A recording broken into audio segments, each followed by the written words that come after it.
You are listening to Alex Nanlohi Podcast, to know the Lord and to make Him known.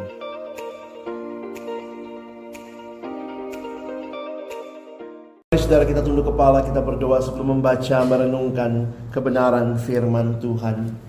Kembali kami datang dalam ucapan syukur, terima kasih Tuhan untuk hari perhentian yang Kau berikan kepada kami. Kami boleh datang memuji, memuliakan nama-Mu, dan tiba waktunya kami juga boleh membuka firman-Mu ya Tuhan. Kami mohon biarlah waktu kami membuka firman-Mu, bukalah juga hati kami. Jadikanlah hati kami seperti tanah yang baik, supaya ketika benih firman-Mu ditaburkan, itu boleh sungguh-sungguh berakar, bertumbuh, dan juga berbuah nyata di dalam kehidupan kami. Berkati baik hamba-Mu yang menyampaikan, semua kami yang mendengar. Tuhan tolonglah, agar kami bukan hanya jadi pendengar-pendengar firman yang setia, tapi mampukan dengan kuasa dan pertolongan dari Roh-Mu yang kudus, kami dimampukan menjadi pelaku-pelaku firman-Mu di dalam kehidupan kami, di dalam keseharian kami. Bersabdalah ya Tuhan, kami umat-Mu sedia mendengarnya. Di dalam satu nama yang kudus dan berkuasa, nama Tuhan kami Yesus Kristus, Sang Firman yang hidup, kami menyerahkan pemberitaan firman-Mu. Amin. Shalom. Selamat hari Minggu. Selamat pagi Bapak Ibu Saudara yang dikasihi Tuhan. Hari ini kita sama-sama akan merenungkan satu rangkaian tema terkait dengan minggu-minggu sebelumnya. Selanjutnya kita akan bicara tentang anugerah Allah, dan bagaimana anugerah Allah ini memampukan kita untuk hidup di dalam keseharian kita. Dan hari ini tema kita adalah anugerah membebaskan kita dari rasa dendam. Ya, Bapak Ibu Saudara, kita akan melihat dari kisah Yusuf, sebagaimana bacaan yang akan kita baca nanti dalam Kejadian 50. Kisah Yusuf yang akan kita pelajari ini, waktu saya mempersiapkannya, saya ingat ayat ini saudara ya. Coba kita baca sama-sama. Roma 15 ayat yang keempat. 1, 2, ya.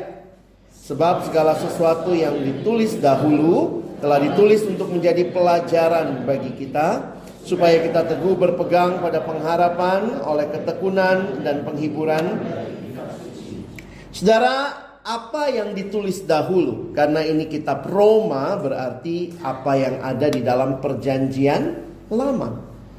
Apa yang ditulis dahulu, kata Paulus, bukan hanya sekadar ditulis. Karena itu hari ini kita mau belajar dari kisah Yusuf, supaya menjadi pelajaran bagi kita. Supaya apa? Supaya kita juga teguh berpegang pada pengharapan oleh ketekunan dan penghiburan dari kitab suci.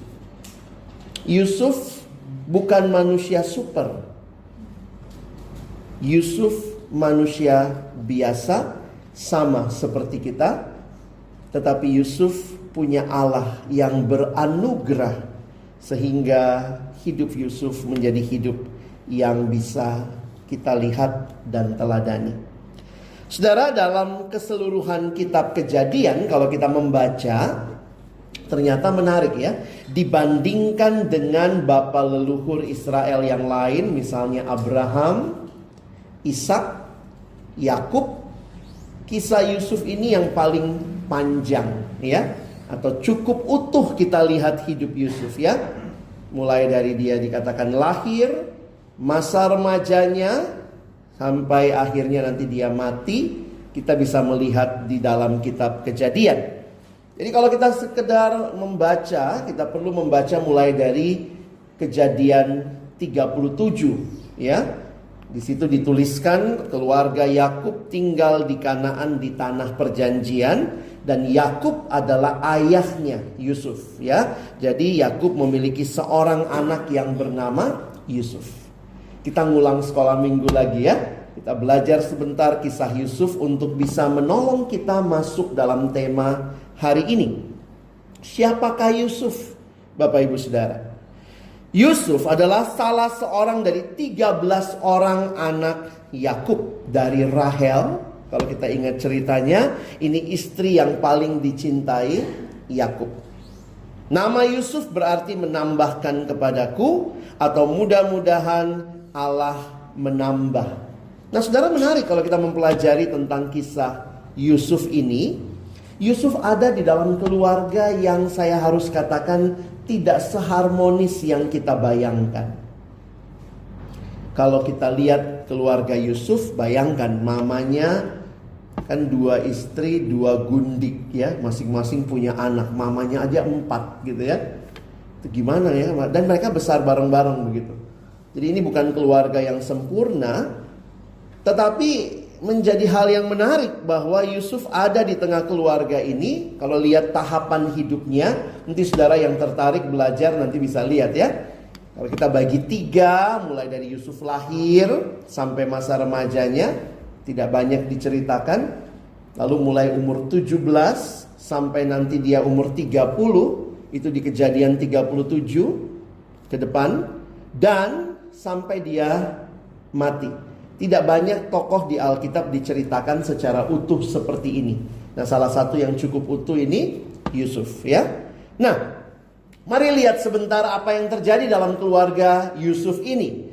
Nah, Yakub ini bapak dengan anak 13. Tetapi yang menarik, Yakub favoritnya atau Yakub begitu mengasihi Yusuf. Makanya Yakub memberikan Yusuf jubah warna-warni. Wah, zaman itu saudara, jubah warna-warni itu susah dapatnya, bikinnya gitu ya. Sebuah tanda kasih sayang yang khusus untuk Yusuf. Tapi pada saat yang sama ini membuat saudara-saudara Yusuf menjadi cemburu dan marah. Jadi memang juga ini ya, papa yang pilih kasih begini hati-hati ya. Jadi papanya sangat mengasihi Yusuf. Bahkan Yusuf itu dijadikan, ini papanya juga ya, menjadikan Yusuf kayak mata-mata buat abang-abangnya, untuk koko-kokonya. Coba cek dulu koko lu lagi ngapain. Nanti yang jahat-jahatnya mereka laporin ya. Jadi Yusuf ini menjadi anak yang ada di dalam keluarga yang begitu dikasihi papanya. Tapi pada saat yang sama, saudara-saudaranya cemburu, tidak suka sama Yusuf. Rasa cemburu ini diperparah lagi waktu Yusuf cerita mimpinya. Itulah ya, masih umur 17 tahun, dia mimpi polos-polos aja ya. Ini polos-polos bego saudara. Dia cerita sama saudaranya, wah aku lihat berkas-berkasnya, nanti berkasku tegak berdiri, berkasmu tunduk sama aku. Bikin koko-kokonya tambah marah. Maksudmu apa ngomong begitu? Kami ini akan menyembah kamu. Wah, disitulah mereka marah ya, lebih marah lagi. Diperparah ketika Yusuf memiliki mimpi bahwa dia akan menjadi lebih kuat, lebih berkuasa daripada saudara-saudaranya, dan mereka akan membungkuk di hadapannya. Ketika Yusuf menceritakan mimpi ini kepada saudara-saudaranya, mereka menjadi semakin marah dan memutuskan untuk merencanakan kejahatan terhadap Yusuf. Kejahatannya sampai kayak apa saudara? Ini kayak benci banget sama adiknya ini ya. Sampai akhirnya kalau Bapak Ibu Saudara ingat ceritanya, Yusuf akhirnya dijual sebagai budak. Tapi ingat, cerita awalnya bukannya mau dijual, maunya dibunuh. Ada Bapak Ibu yang pernah merencanakan membunuh adik sendiri? Kita bunuhlah ya dia ya. Ini kayak apa keluarga kayak begitu ya? Kakak-kakaknya sepakat membunuh. Kemudian ada satu, kokonya bilang, ya ngapain kita bunuhlah, kita jual saja. Maka kemudian dia dijual. Dijual ke pedagang Ismail. Lalu kemudian pedagang Ismail menjualnya ke Mesir. Yusuf dibawa ke Mesir dan menjadi budaknya Potifar. Nah, saya melihat ada hal yang menarik terjadi, transformasi bagi saya waktu memperhatikan kisah ini. Jadi baru-baru ini saya juga membawakan kisah Yusuf ini dalam sebuah acara untuk anak-anak SMA gitu ya. Bapak Ibu, waktu saya pelajari, Yusuf ini kan tadinya anak yang manja, disayang papanya, lalu kemudian dijual jadi budak. Wow. Kalau Yusuf memberontak mungkin sulit juga saudara ya. Jadi saya membayangkan Yusuf masuk dalam satu situasi yang membuat dia mau tidak mau harus bekerja.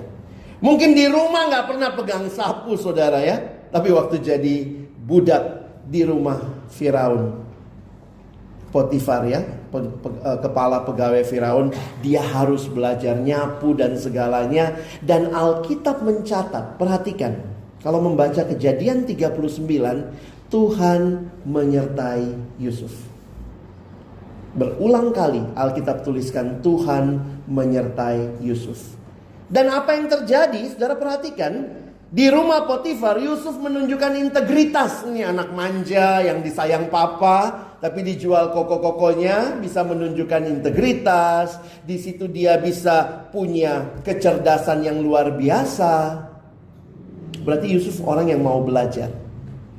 Saya bayangkan ya, kalau dia sampai sakit hati, dijual koko-kokonya, mendingan jadi anak berandal kan? Ngapain gue hidup baik-baik? Mana Tuhan? Tuhan kenapa begini hidup saya? Banyak dari kita yang mungkin juga sama dengan Yusuf. Kita tidak ada dalam keluarga yang sempurna. Betul? Ada kita yang punya, saya punya keluarga yang sempurna. Kalaupun saudara ketemu keluarga yang sempurna, lalu saudara masuk keluarga itu, langsung keluarga itu jadi gak sempurna. Karena siapa? Karena kamu, ya. Yusuf bisa aja bilang, Tuhan hidup saya jelek banget, udahlah gue mau jadi anak berandal, hidup seenaknya. No. Di dalam situasi itu, ketika saya membaca Tuhan menyertai Yusuf, Tuhan menyertai Yusuf, salah satunya yang menarik, Yusuf taat. Dia belajar untuk mengikuti kehendak Tuhan. Karena itu dia dipromosikan jadi kepala rumah tangga Potifar. Nah, di titik ini si tante nih ya. Tante Potifar goda-goda Yusuf. Kemarin karena kami PA sama-sama ya, kalau Bapak Ibu baca cerita Tante Potifar, ada yang tanya sama saya, apa yang bisa kita pelajari dari Tante Potifar? Oh ada saudara, apa itu? Tante Potifar tidak cuma goda Yusuf satu kali. Alkitab mencatat, wanita itu membujuk Yusuf untuk tidur dengan dia dari hari ke hari. Hebat ya tante ya, setia menggoda. Ini Tante Potifar setia menggoda. Tapi yang jauh lebih hebat, Yusuf setia menolak. Jangan cuma seneng ya, wah tante goda-goda terus. Satu waktu dalam rumah, pada waktu itu budak gak masuk rumah saudara. Nah Yusuf ini kepala rumah tangga, jadi dia masuk rumah. Ini budak yang terpilih. Bayangkan, saya kaget juga waktu baca. Nanti kalau Bapak Ibu baca ya, itu waktu baca baik-baik, menarik juga dibikin sinetron ya. Hari itu tidak ada satupun orang di rumah. Kok bisa?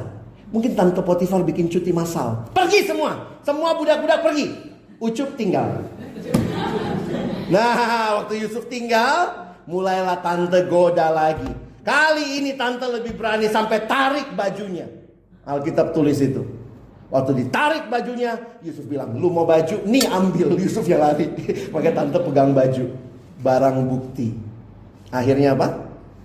Yusuf menolak. Dia dituduh melakukan penyerangan dan dipenjarakan. Sedih banget hidupnya. Coba kalau bikin CV.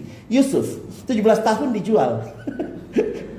Sebelumnya gitu, Yusuf hampir dibunuh, dijual ke rumah Potifar, bagus karirnya, naik, turun lagi, masuk penjara. Nah di penjara ternyata, ya kalau Bapak Ibu perhatikan berapa lama sih Yusuf itu ya, karena dia naik jadi pemimpin di Mesir itu umur 30. Jadi 13 tahun dia ada di tanah Mesir sebagai budak, 3 tahun terakhir di penjara.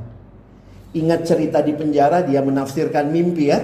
Waktu dia menafsirkan mimpi, terus kemudian orang itu keluar. Saya lupa persis tuh, juru minum, juru roti. Kayaknya juru roti ya, yang selamat. Nah kemudian dia bilang, ingat aku ya. Juru minum? Yang selamat juru minum ya. Juru roti yang mati ya. Oke. Nah kemudian di situ mereka bilang, dia bilang sama Yusuf, Cup ingat gua ya. Yusuf bilang ingat aku ya. Orang itu gak ingat Yusuf 2 tahun saudara. Jadi memang kalau cerita hidup Yusuf ini, saya melihat anak yang begitu manja tapi akhirnya jalan hidup begitu sedih. Di penjara karena Yusuf terkenal, dia punya kemampuan, dia dikasih juga sama Tuhan kemampuan untuk menafsirkan mimpi. Ketika Firaun memiliki 2 mimpi yang mengganggu dan tidak dapat ditafsirkan oleh penasehat-penasehatnya, Yusuf dipanggil. Juru minum itu ingat Yusuf ya. Yusuf dipanggil dan berhasil menafsirkan mimpi itu. Dan dia meramalkan, ya, sesuai dengan apa yang dia lihat. Dan Yusuf bilang, ya, Tuhan yang memberikan arti. 7 tahun kemakmuran, 7 tahun kelaparan. Wah, Firaun dengar seperti itu langsung tanya, siapa yang harus jadi pemimpin hal ini? Karena penafsirannya itu, Yusuf kemudian diangkat oleh Firaun menjadi Perdana Menteri di Mesir. Perhatikan, dari budak naik Perdana Menteri. Hebat banget ya. Tapi nunggu 13 tahun. Naik jadi Perdana Menteri. Orang nomor 2 di bawah Firaun. Dia diberi tanggung jawab untuk mengumpulkan dan menyimpan makanan selama 7 tahun kemakmuran. Sehingga Mesir bisa bertahan selama 7 tahun kelaparan. Dan ketika dunia dilanda kelaparan, termasuk di tanah Kanaan, koko-kokonya butuh makan. Dengar di mana ada makanan? Di Mesir. Maka datanglah Yakub mengutus anak-anaknya pergi ke Mesir. Ketika kelaparan melanda, saudara-saudara Yusuf pergi ke Mesir untuk membeli makanan. Dan mereka tidak menyadari bahwa Yusuf, saudaranya yang mereka jual sebagai budak, kini adalah orang yang memegang kuasa. Kebangetan juga koko-kokonya, ya. Pak Yusuf udah berubah penampilan, ya. Udah pakai bajunya lain, Perdana Menteri. Pasti mereka gak mikir, ini adikku, ya. Dalam serangkaian peristiwa, akhirnya Yusuf mengungkapkan identitasnya. Alkitab menceritakan itu, wah, lumayan menyedihkan, ya. Mereka bertangis-tangisan. Itu kalau bikin sinetron tuh lama tuh, ya. Nangis, wah, gitu, ya. Tapi pada saat yang sama koko-kokonya takut juga. Takut apa? Yusuf balas dendam. Akhirnya Yusuf minta jemput papa juga. Akhirnya Yakub dan seluruh keluarganya yang totalnya Alkitab catat 70 orang melakukan perjalanan ke Mesir dan menetap di tanah Goshen. Kenapa saya harus ceritakan ini? Supaya saudara bisa lihat hidup Yusuf itu tidak seindah yang bisa kita bayangkan. Tapi ketika dia dapat kesempatan, akhirnya dia memimpin di Mesir. Dia bawa keluarganya ke Mesir. Tidak terlihat dia membalas dendam. Maka Kejadian 50 ayat 15 sampai 21, ini adalah apa yang terjadi ketika papanya meninggal. Oke, kita baca sama-sama, ya. Kita akan lihat ayat 15 sampai 21. Saudara, mari kita baca bergantian. Saya mulai baca ayat yang ke-15. Saudara tolong baca ayat yang ke-16. Kita bergantian sampai 21. Ketika saudara-saudara Yusuf melihat bahwa ayah mereka telah mati, berkatalah mereka, boleh jadi Yusuf akan mendendam kita dan membalaskan sepenuhnya kepada kita segala kejahatan yang telah kita lakukan kepadanya.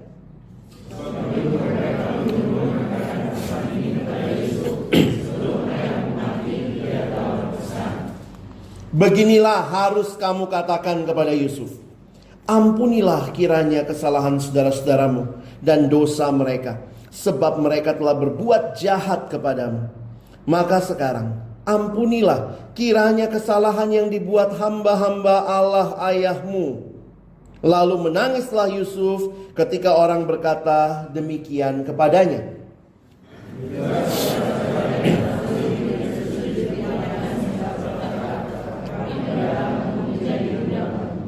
Tetapi Yusuf berkata kepada mereka, janganlah takut, sebab aku inikah pengganti Allah?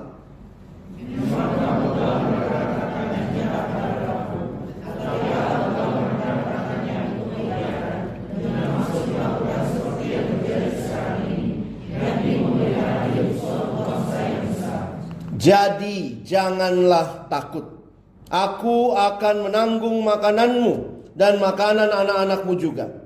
Demikianlah ia menghiburkan mereka dan menenangkan hati mereka dengan perkataannya. Saudara yang dikasihi Tuhan, perjalanan hidup Yusuf yang begitu menyakitkan, nampaknya saudara-saudaranya juga sadar, ya.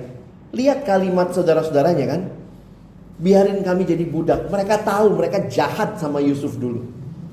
Dan ini kesempatan, Yusuf punya kesempatan. Mungkin mereka pikir, oh Yusuf belum balas kita karena papa masih hidup. Nah, begitu papa mati, meninggal, ini Yusuf akan balas dendam. Saudara-saudara, Yusuf sangat takut akan kemungkinan balas dendam, apalagi setelah ayah mereka meninggal. Namun, justru Yusuf memaafkan mereka dan bahkan menjamin keberlangsungan hidup mereka dan keluarga mereka di Mesir. Lihat tadi ya, Yusuf bilang apa? Aku akan memberikan kepada anak-anakmu makanan. Kira-kira begitu ya, memelihara mereka semua. Saudara, apa yang bisa kita pelajari? Ada dua hal yang saya mau kita pikirkan pada pagi ini dari kisah ini. Lalu mari refleksikan dalam hidup kita. Apa yang bisa kita pelajari dari peristiwa Yusuf? Yang pertama, kita melihat bahwa Yusuf adalah seorang yang memiliki cukup alasan yang dapat dipahami untuk merasa dendam. Wajar kalau dia dendam. Mungkin begitu kalimat kita ya. Siapa yang gak dendam, gile, masa kecilnya begitu banget. Dijual gitu. Ada kita yang jual adik sendiri. Mungkin adik kita yang jual kita kali. Bayangkan, saudara-saudaranya telah mengkhianatinya dan menjualnya sebagai budak. Namun, nah di sini saya pikir ujian yang menarik. Yusuf ketika berada dalam posisi kekuasaan dan punya kesempatan. Mungkin waktu dia masih budak, kita bilang, wah kalau dia punya dendam masih budak, tapi mau ngapain? Budak, gak bisa ngapa-ngapain kan? Sebenarnya dalam banyak hal, kekristenan kita diuji ketika kita sudah punya kuasa dan punya kesempatan. Apakah waktu saya punya kuasa, saya punya kesempatan, saya pakai itu untuk membalas dendam?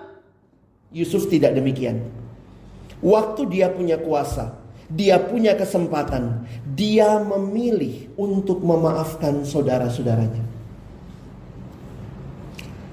Bagi saya waktu merenungkan ini, bersyukur ya Yusuf gak hidup dalam akar pahit yang terus dipendam. Sehingga ketika punya kesempatan, saya balas. Kadang-kadang kita begitu saudara ya. Bilangnya sih gak mau balas dendam. Karena apa? Karena gak punya kesempatan aja. Kenapa kita bilang gak balas dendam? Gak punya kuasa. Coba kalau gue punya kuasa. Sehingga saya pernah mendengar ada yang bilang begini ya. Ini kadang-kadang dendam itu diturunin sih sama keluarga ya. Gak ada ya yang pergi ke rumah tantemu itu ya. Sakit kita dibikin dulu. Wih. Jadi diantara keluarga tuh bisa dendam begitu. Terus diturunin ke anak. Sincia gak ada yang datang ke sana. Mau dapat angpau nggak boleh. Tapi apa? Ini dendam keluarga. Terus kemudian yang satu bilang, nanti kalau kau jadi orang, tunjukin sama mereka. Itu kan ngebalas dendam ya. Tunjukin nanti ya. Kalau kau punya duit, tunjukin.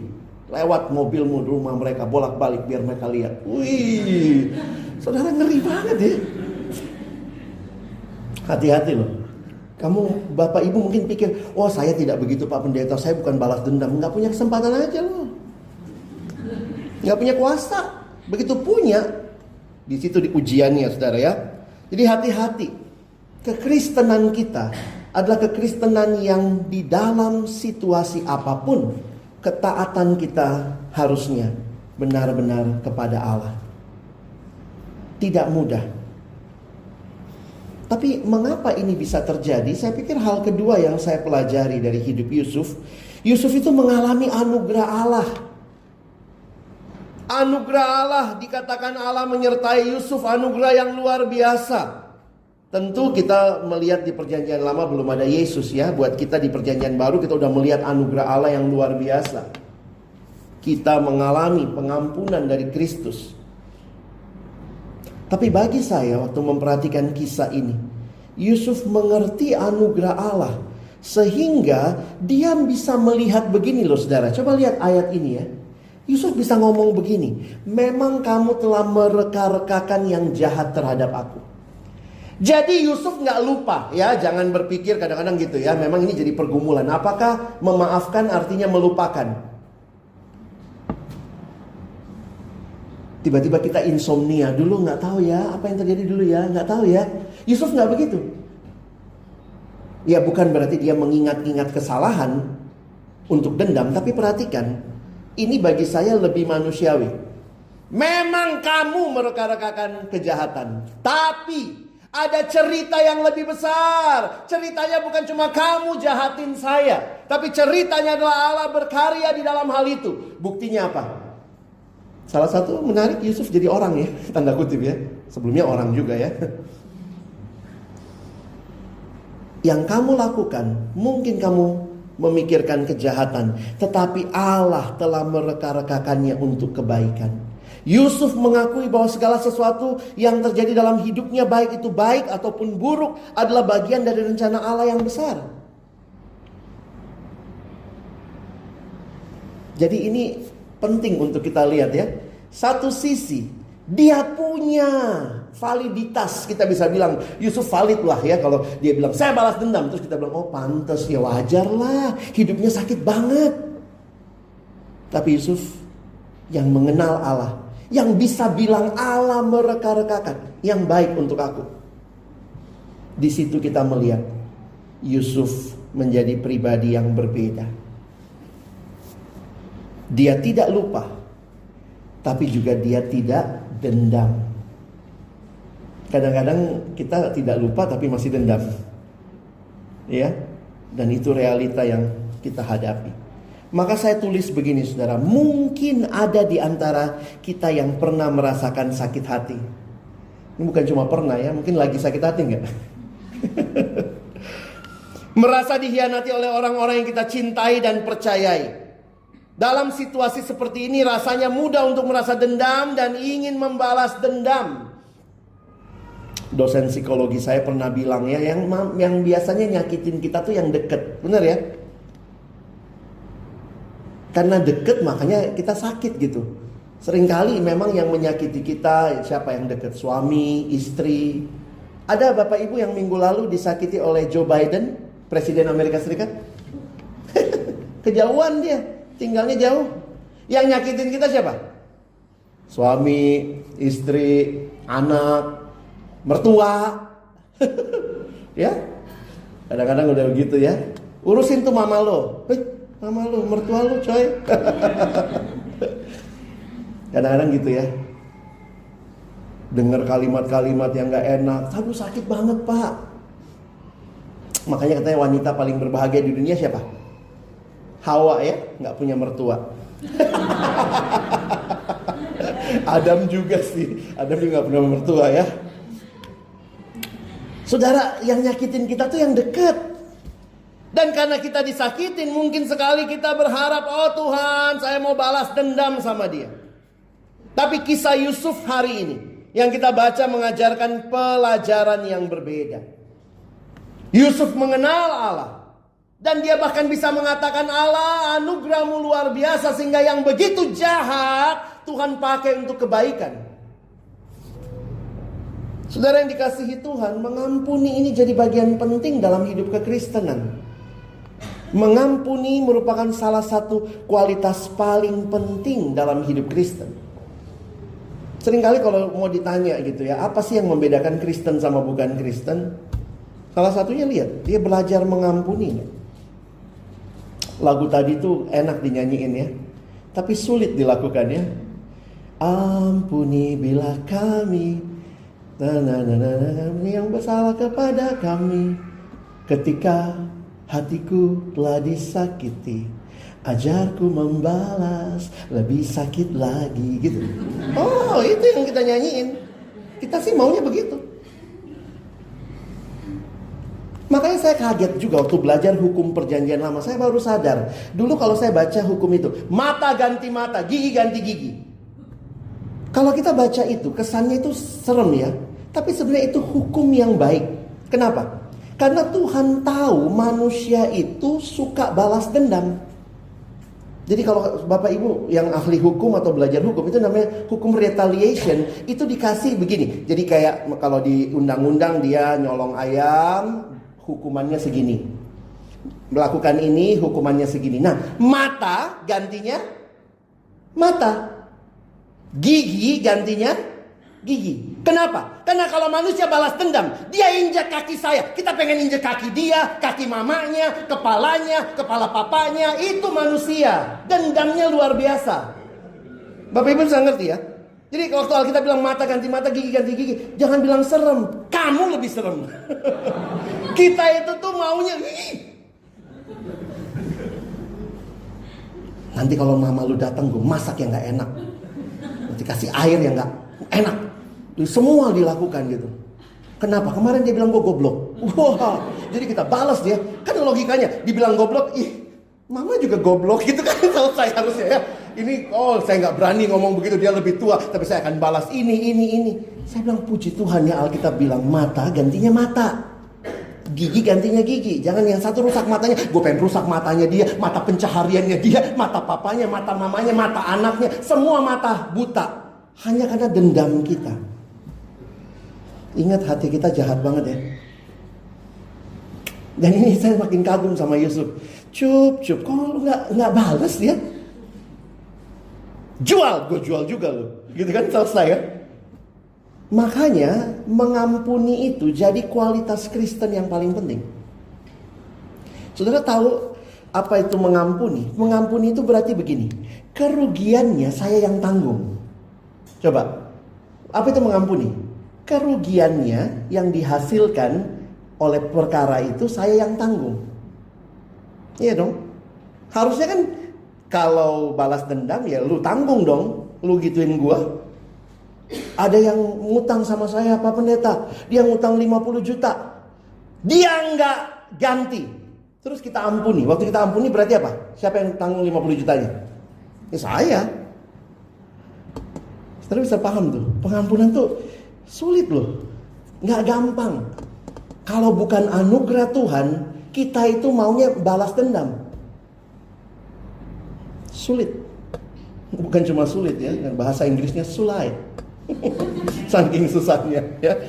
Makanya kalau kita perhatikan, sekarang kita lihat ke perjanjian baru sebagai penutup. Saudara lihat ya, ayat Kolose 3 ayat 13. Kita baca sama-sama, ada kata dendam juga di sini ya. 1, 2 ya. Ampunilah seorang akan yang lain apabila yang seorang menaruh dendam terhadap yang lain, sama seperti Tuhan telah mengampuni kamu. Kepada jemaat di Kolose, Paulus menuliskan ayat ini. Perhatikan 3 hal yang saya garis bawahi. Pertama, ampunilah. Ini bentuk perintah. Jadi bukan suggestion. Ya tolonglah, ampunilah. Enggak, ini perintah. Ampunilah. Ini menunjukkan bahwa Tuhan serius. Siapa yang harus diampuni? Perhatikan yang saya garis bawahi berikutnya. Seorang akan yang lain. Selama saudara masih hidup di dunia yang ketemunya orang, saudara perlu punya sikap hati yang bersedia mengampuni. Setiap saat manusia melakukan interaksi dengan sesama. Interaksi itu bisa positif, bisa negatif. Nah, kalau yang negatif itu bisa timbul salah paham, sakit hati, marah, berkelahi, dan biasanya akhirnya dendam. Udah gak berantem lagi sih, tapi saya masih ingat tuh yang dia lakukan sama saya 20 tahun lalu. Saya ingat 20 tahun lalu hari Kamis sore jam 4. Sampai diingat. Sakit hati kita dibikin sama dia. Saya udah lupa sih, tapi masih ingat sampai detail ya. Memang kadang-kadang gak mudah. Dendam itu jangan dipelihara, saudara. Dendam itu bikin tulang kita keropos. Lalu bagaimana melihat dendam itu? Bagaimana saya belajar mengampuni? Itu hanya butuh anugerah Allah, saudara. Karena itu lihat yang saya garis bawahi. Ampunilah seorang akan yang lain apabila seorang menaruh dendam terhadap yang lain, sama seperti Tuhan telah mengampuni kamu. Saudara diampuni sama Tuhan berapa kali? Sering. Tadi kita ngaku dosa. Menarik juga ya, di gereja tuh ada pengakuan dosa ya. Kayak Tuhan udah tahu, lu berdosa seminggu lalu, ayo ngaku dosa. Habis ngaku dosa, Tuhan berikan berita anugerah. Minggu depan datang lagi, ngaku dosa lagi, dikasih lagi berita anugerah gitu ya. Berapa kali saudara udah diampuni? Dan pertanyaannya, kita mau mengampuni sesama kah? Kenapa? Karena kita telah diampuni. Orang Kristen adalah orang yang diampuni. Dan karena kita mengalami anugerah Allah yang mengampuni kita, maka kita diminta mengampuni sesama.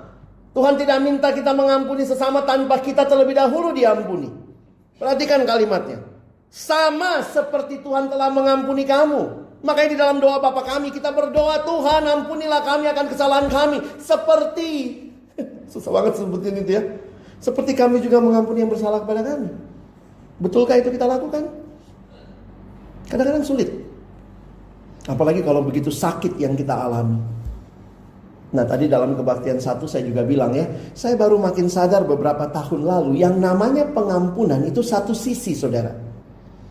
Jadi Alkitab meminta kita melakukan yang bisa kita lakukan, yaitu pengampunan, mengampuni. Pengampunan itu satu sisi, beda sama rekonsiliasi. Rekonsiliasi itu dua pihak.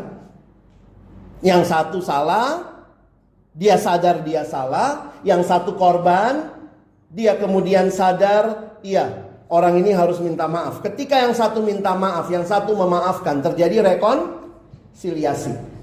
Tetapi tidak selamanya bisa terjadi rekonsiliasi. Kalau tidak terjadi rekonsiliasi, ini bikin jahat terus, dia bikin jahat terus sama kita, dia nggak sadar-sadar bagian kita apa? Mengampuni. Tuhan, aku belajar mengampuni dia. Belum tentu ada rekonsiliasi. Nah Tuhan tidak minta yang kita tidak bisa ya. Tuhan minta yang engkau dan saya bisa. Ampunilah. Makanya ampunilah di dalam Alkitab itu bentuknya perintah. Tetapi rekonsiliasi di Alkitab bentuknya suggestion. Baca kitab Roma. Sedapat mungkin kalau itu bergantung kepadamu, hiduplah dalam perdamaian dengan semua orang. Kenapa tidak selamanya bisa? Saya kasih contoh begini ya. Ada satu orang yang pernah bersaksi dan saya dengar dia cerita. Dia bilang, saya baru belajar mengampuni mama saya. Mamanya sudah meninggal, saudara. Jadi dia kecilnya ternyata pernah pengen diaborsi oleh mamanya. Karena papanya tidak bertanggung jawab, lari tinggalin mamanya. Mamanya hamil di luar nikah. Lalu kemudian anak ini mau diaborsi sehingga dia lahir dengan anggota tubuh yang tidak lengkap, bagian jari, tangan, dan juga kaki. Sehingga waktu itu dia nggak tahu kenapa dia begitu. Jadi dia tumbuh sebagai remaja yang minder. Kira-kira umur 16-17 tahun dia baru tahu. Biasalah pergi rumah tantenya marah-marah. Ya lu tuh memang dasar lu anak bikin sial lu. Pantes mama lu dulu pengen gugurin lu aja gitu. Baru dia tahu, oh aku begini karena mamaku ingin gugurkan aku. Jadi apa yang terjadi? Tambah minder lagi, tambah stres. Dia mulai gak mau ngomong sama mamanya. Mamanya berkali-kali minta maaf. Nah, maafin mama. Mama waktu itu tidak tahu. Mama tidak tahan saya mau lakukan aborsi. Tapi ya Tuhan ternyata keep kamu. Mamanya minta maaf. Dia tidak memaafkan. Sampai mamanya meninggal. Sesudah mamanya meninggal, anak ini di usia 20-an dia kenal Tuhan Yesus. Waktu dia kenal Tuhan Yesus, dia dilayani, ditolong menyembuhkan luka hatinya. Dan apa yang dia lakukan? Dia mengampuni mamanya. Terjadi rekonsiliasi? Enggak, mamanya udah mati kok. Ya, enggak mungkin kalau tiba-tiba mamanya datang rekonsiliasi, takut orang ya. Rekonsiliasi tidak terjadi, tetapi pengampunan itu bagian kita. Makanya Bapak Ibu jangan cuma berpikir pengampunan kepada orang yang sekarang bikin salah sama kita ya. Jangan-jangan kita dendam sama yang sudah mati. Gue dulu benci banget sama nenek gue. Kungkung gue tuh, kalau dia masih hidup gue sirem. Hati-hati, kita bisa mengampuni. Karena itu bagian kita. Tuhan, saya tidak mau hidup simpan dendam. Saya mau mengampuni. Saudara, gak mudah ya. Tapi bukan berarti tidak mungkin. Kenapa? Karena Tuhan telah ampuni kita. Dia telah berikan pengampunan. Sejauh timur dari barat. Dia melemparkan dosa kita, menjauhkan dosa kita. Lalu mungkin pertanyaan sederhana, bagaimana caranya Pak Pendeta saya belajar mengampuni? Salah satu cara terbaik untuk belajar mengampuni itu saudara adalah dengan mulai mendoakan. Mulai mendoakan, mulai mengasihi. Mungkin kadang ada yang bilang, aduh saya masih gak bisa lihat mukanya Pak. Saya kalau lihat muka dia akhirnya saya udahlah lihat muka lain gitu ya. Buang muka. Ya kalau saudara masih belum bisa bertemu, maka Yesus kan mengatakan, kasihilah sesamamu manusia, tapi juga kasihilah musuhmu dan berdoalah untuk mereka yang menganiaya kamu. Kita ambil aja ayat itu. Tuhan, saya kadang-kadang masih sulit ketemu dia. Tuhan, masih sulit mengampuni, tapi saya mau taat. Saya mau belajar mendoakan dia. Apa yang kita doakan? Kita doakan supaya Tuhan menolong dia untuk sadar kalau dia salah. Bapak Ibu ingat ya, bagian kita mengampuni. Pembalasan bagiannya Tuhan. Ulangi ya, bagian kita mengampuni, bagian Tuhan pembalasan. Jangan kebalik, kita kadang-kadang mau jadi Tuhan. Gue pengen balas dia, Tuhan aja ngampuni dia. Bodoh amat. Tuhan bilang kebalik, gue yang Tuhan. Bagian gue ngebalas, bagian lu ngampunin. Ingat ya, bagian kita membalas. Alkitab bilang gitu kok, pembalasan kata Tuhan adalah hakku. Kadang-kadang kita mau, kadang-kadang kita, ya untung bukan kita Tuhannya ya. Coba bayangkan kalau saudara Tuhannya, mati lu ya, mata ganti mata. Oh, gua mau bukan cuma mata, gigi lu juga ya. Semua kita mau. Sehingga biarkan Tuhan, kalau kelihatannya dia masih baik-baik aja, Tuhan kapan dia dibalas? Tuhan bilang pembalasan tuh hakku, bukan hakmu. Bagianmu apa? Mengampuni.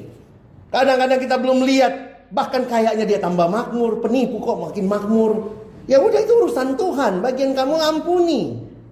Jangan kamu mau jadi Tuhan, gue bales lu, gue bakar usaha lu, gitu ya. Aduh saudara, mari belajar mengasihi dengan mulai mendoakan. Mari belajar mengasihi. Kadang-kadang waktu saudara pulang, banyak hal yang belum berubah ya, benar gak? Tapi mungkin Tuhan lagi ubah hati saudara. Coba yang sakit hati sama suami, begitu pulang gereja ini apa suaminya ganti? Masih itu suamimu kan? Masih dia Tuhan. Aduh sakit banget hatiku. Tapi mulai doain. Begitu amin, oh tetap dia suami saudara ya. Maka yang kita nikmati adalah Tuhan di tengah-tengah dia yang mungkin masih belum bisa bertobat, belum bisa percaya. Tuhan saya diberi hati yang mengasihi dia. Dimaki ya saya nggak balas memaki ya. Kalau nggak nanti perang dunia ya. Tapi belajar untuk mengasihi, belajar untuk berkata-kata dengan sabar. Saudara, banyak kali Tuhan belum langsung ubah situasi saudara. Tapi ingatlah dia sedang mengubah saudara. Terus bertumbuh dalam Kristus. Saya pikir ini juga cara untuk terus bisa mengampuni. Karena makin mirip Yesus. Kalau saudara kebanyakan nonton sinetron, nanti makin mirip sinetron kelakuan saudara ya. Nanti kalau di sinetron itu yang disorot, mari mah kita bunuh anak tetangga. Ngeri banget. Jadi kadang-kadang kalau ada orang Kristen kelakuannya begitunya karena kebanyakan nonton sinetron. Kalau kamu banyak baca Alkitab, begitu baca ya Tuhan disuruh ngampunin ya. Ya ampun Tuhan memaafkan ya. Ya ampun Tuhan mendoakan ya. Jadi memang apa yang masuk itu yang keluar ya, hati-hati. Sinetron-sinetron sih kadang-kadang ya memang yang bikin sinetron tadi saya bilang yang bikin film kungfu panjang itu apa? Dendam ya. Ya makanya ada tuh papanya turunin ke anak turunin ilmunya diturunin semua berantem gitu ya. Tapi kalau nggak ada dendam gimana ya? Kalau nggak ada dendam, apa lu Kristen? Gue juga. Berantem, lu Kristen kerja mana? Terus kemudian nyanyi dalam Yesus kita bersaudara. Satu seri itu film kungfu habis. Tapi kan kita nggak mau hidup kayak gitu ya. Kita mau hidup yang di dalamnya Tuhan dimuliakan. There is power in forgiveness. Ada kuasa di dalamnya di mana hidup saudara diubah. Hidup sesama kita diubah. Tidak ada keluarga yang sempurna. Tetapi di dalam setiap keluarga, saudara yang sudah kenal Tuhan, yang alami anugerah Tuhan, saudara bisa mengampuni. Mulailah dari diri saudara. Jangan tunggu dari dia. Nanti kalau dia minta maaf sama gue baru gue tegur. Gak bisa gitu saudara. Saudara, teladanilah Kristus. Mari kita berdoa. Kami hanya hidup satu kali, dan dalam hidup yang cuma satu kali itu, kami mau hidup seperti Kristus. Yang di kayu salib, kalimat doanya, "Ya Bapa, ampunilah mereka, sebab mereka tidak tahu apa yang mereka perbuat." Dari atas kayu salib Engkau Tuhan memberikan teladan, bukan turun membalas orang-orang yang menyakitimu begitu rupa. Orang-orang yang meludahi Engkau, orang-orang yang menyalibkan Engkau, memaku tanganmu dan kakimu. Sungguh sakit. Tapi dari kayu salib itu kami belajar kalimat yang penting, doa, "Ya Bapa, ampunilah." Karena itu kami mohon Tuhan, biarlah kami makin mirip Kristus. Ketika kami disakiti, kami belajar juga untuk mengampuni, memaafkan, dan terus mendoakan. Agar kiranya jika mungkin terjadi rekonsiliasi, dan lebih jauh lagi terjadi pemulihan, pembaharuan, yang di dalamnya Tuhan dimuliakan, dan kami hidup dalam damai satu sama lain. Sekali lagi terima kasih buat firman-Mu, teladan Yusuf yang kami pelajari. Biarlah kembali meneguhkan kami. Waktu kami pulang, kami tidak menjadi orang-orang yang menyimpan dendam. Kami belajar mengampuni, belajar memaafkan, belajar mendoakan. Mulai dari keluarga kami masing-masing. Terima kasih Tuhan. Kami bersyukur untuk firman-Mu. Tolong kami bukan cuma jadi pendengar firman yang setia. Mampukan kami, jadikan kami pelaku-pelaku firman-Mu. Dalam nama Yesus kami berdoa, kami bersyukur. Amin.